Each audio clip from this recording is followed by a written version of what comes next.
coordinated autonomy, when all is said and done, is about multiple organizations, in our case 19 strong, seeing the wisdom of joining arms, joining forces for the good of the collective and all of the individual parts to the collective. And that concept, that principle, to me, is best illustrated by conversations we've had over the years on our capital funding program. You've heard us call it Chapter 12. This is well attended. I'm having trouble seeing people. Where's Mr. Perry? Jim, for those of you who have been to our office, you'll enter, and on your right is the Jim Perry. We have very humble offices, but we have a nice plaque, the Jim Perry Boardroom. And it was, Jim will remember, around Chapter 12, this early on, and this kind of, got me encouraged that there was something special going on.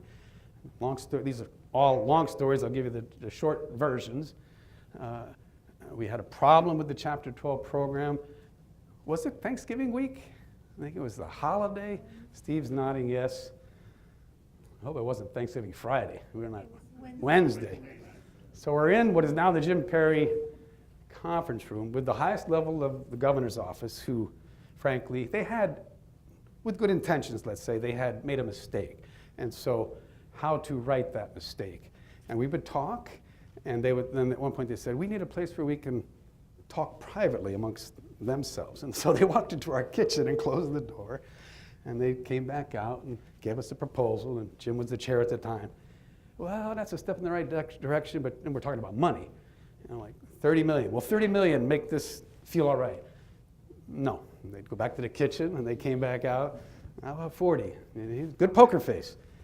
And then finally we did settle on a $50 million increase in the Chapter 12 funding to keep the collective whole. Now, Dr. Walbrock, this is maybe one of my favorite stories too, also on Chapter 12. Again, all to make the point, good things happen when the group can stick together. So we secured a $200 million increase, pretty serious money in the Chapter 12 program.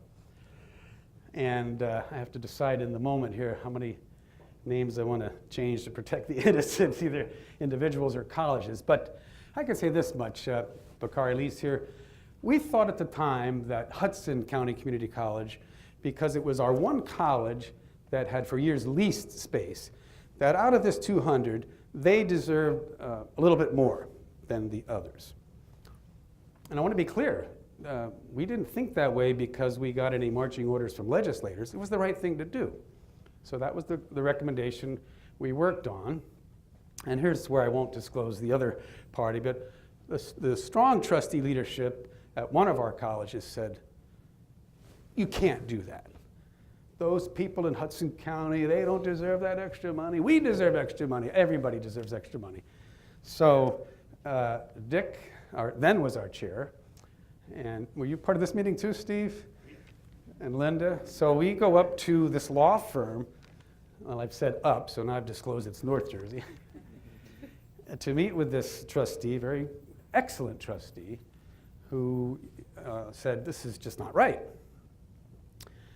And Dick, you may know, is very active in the Boy Scouts. How many Eagle Scouts have you mentored? I was 20 years a Scoutmaster. Dick arrives for this very important meeting in his full Boy Scout, including shorts.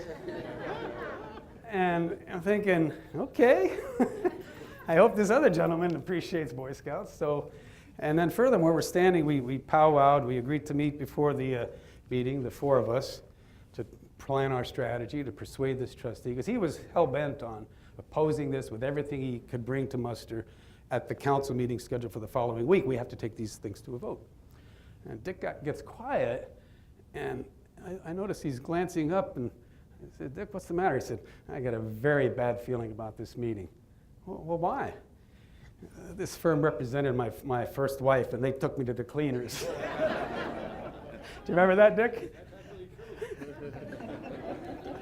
So anyhow, the bad mojo aside, we went into the meeting, and Dick was powerfully, shorts and all, persuasive, and Steve and Linda, and this gentleman said, look, I still don't agree, but I'm going to do you a favor. I won't come to the council meeting. Works for us.